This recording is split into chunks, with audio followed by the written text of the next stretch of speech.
In the late 1970s, the small town of Circleville, Ohio, became the epicenter of one of the most perplexing mysteries in American history.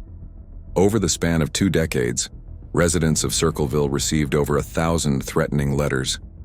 Letters that exposed secrets no one could have ever imagined and even resulted in a death. The strangest part? The culprit behind this relentless campaign of fear was never caught, and until today, people are still scratching their heads wondering who orchestrated this entire mess. Today, we're diving into the utterly fascinating case of the Circleville Letters and how these letters caused such a catastrophic nightmare. But before we dive in, some of the details in this story are disturbing and may not be suitable for all audiences, so viewer discretion is strongly advised. As always, remember to hit the like button, subscribe to the channel, and turn on post notifications to stay up to date with our uploads.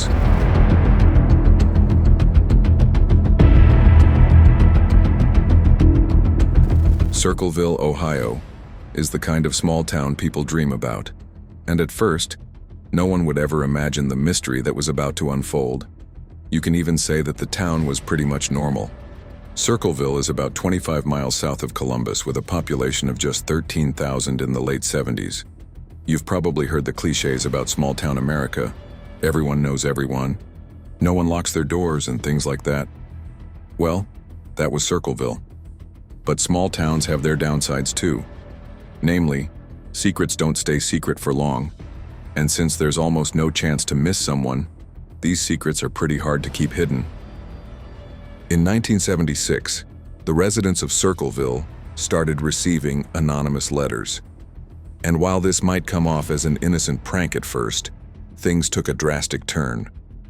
The letters were postmarked from Columbus and were handwritten in blocky, almost childlike letters. What surprised recipients is the fact that they revealed intimate, private details about their lives, information only someone close to them could know. And to say it was scary is an understatement.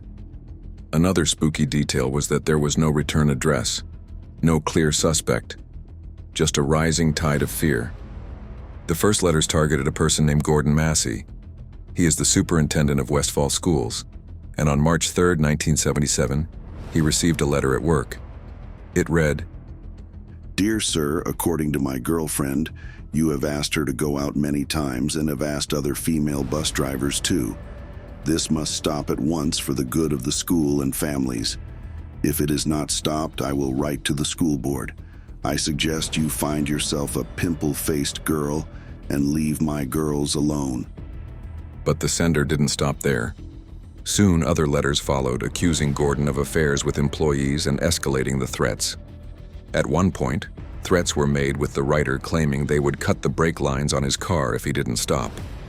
At the same time, letters were indeed sent to the school board, demanding Gordon's termination. But without proof, Massey denied everything, and nothing happened. However, it didn't mean that letters also stopped. After Gordon, a new target emerged, Mary Gillespie, a school bus driver.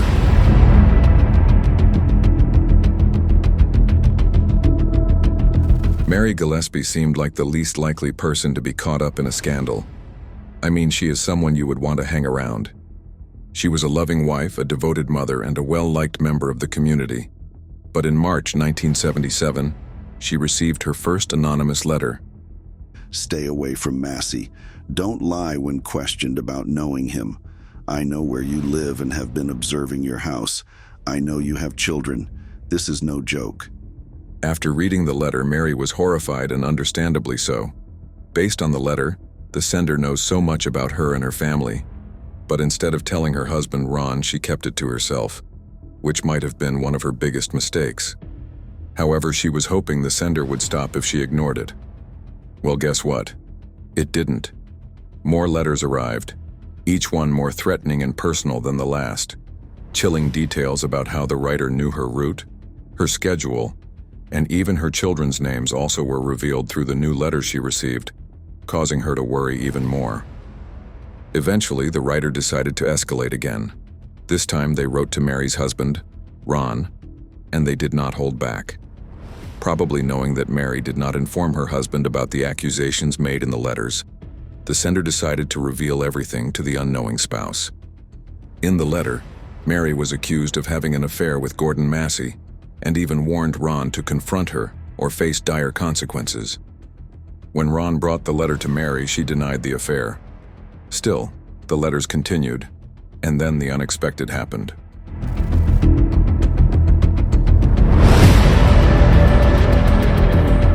On August 19, 1977, Mary was out of town, leaving Ron home with their children. That night, the phone rang. Thinking it was nothing out of the ordinary, Ron answered and experienced the most shocking phone call of his life.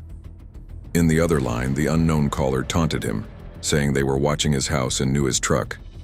Furious, Ron grabbed his pistol and stormed out, telling his kids he was going to confront the letter writer. However, he was not able to come back. Just minutes later, Ron's truck crashed into a tree. He was found dead, partially ejected from the vehicle.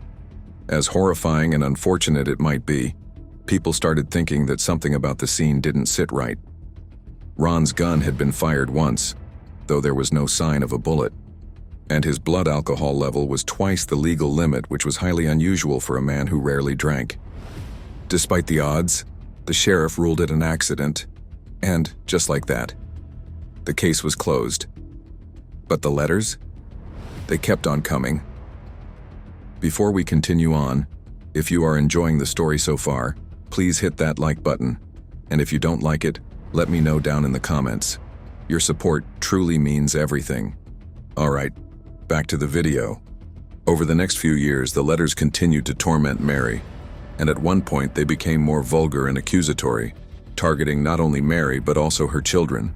Of course, this alerted that mother. Not to mention how signs began appearing along Mary's bus route, accusing her of inappropriate relationships. Because of this, Mary had to tear each of the signs down every morning, adding a pretty unwelcomed morning routine. However, Mary was not able to stop whoever was behind such a horrendous plan. One day in 1983, Mary saw a sign that was particularly vile. Wanting no one to see it, she decided to stop her bus and approached it. But as she removed the sign, she noticed something strange. A string tied to the sign leading to a box, and she was not expecting what she saw next.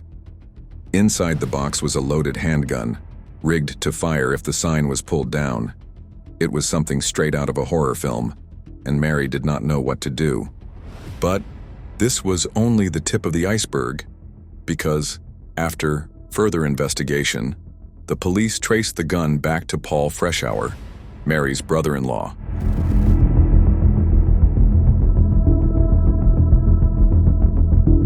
Before all of this, Paul Freshour had been a key figure in Mary's fight against the letter writer.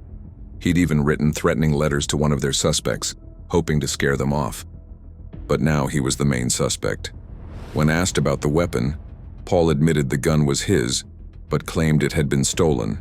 And while he tried to insist that he was innocent, police had him write samples mimicking the letters.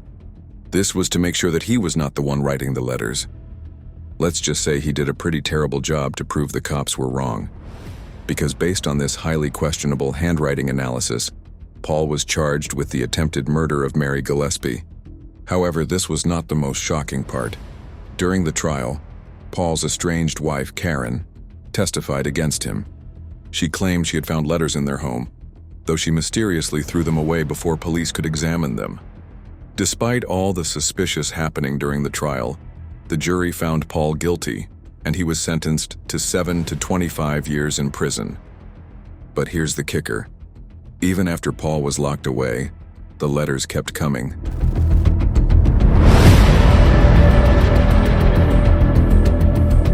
Paul served 10 years in prison, proclaiming his innocence until his death in 2012. It was a tough fight, but Paul knew he needed to do something in order to stand by his truth. Especially since while he was behind bars, residents of Circleville continued to receive letters, all postmarked from Columbus. Even Paul's parole board received a letter urging them not to release him. It was, at most, questionable. It seemed like there was someone deliberately trying to keep him in jail. These bizarre happenings started to prompt questions. Was Paul really guilty, or was he framed? Over the years, suspicion has shifted to several other people, including Mary herself, Karen Freshour, and even David Longberry, another bus driver who had once been infatuated with Mary. David fled town in the early 90s, around the time the letters stopped, but he was never officially tied to the case. If the court knew better, they should have connected the dots and investigated David's departure. However, they decided to turn a blind eye and pinned the entire thing to Paul. This also kicked off an immense amount of theories to emerge. One possible theory suggests that the letters were the work of multiple people. The idea of a conspiracy isn't far-fetched given the personal nature of the information revealed in the letters. Perhaps someone close to the original targets took up the mantle, either to continue the harassment or to obscure the trail leading back to the true culprit. Another theory involves Karen Freshour. By her own admission, her marriage to Paul had been tumultuous. Some believe she orchestrated the campaign against him as an act of revenge, leveraging the widespread fear of the letters to frame him. And then there's the possibility that the letters were meant as a distraction. Could the real purpose have been to cover up an even darker secret? The timing of Ron Gillespie's death raises eyebrows. Was it truly an accident, or could it have been a carefully staged murder?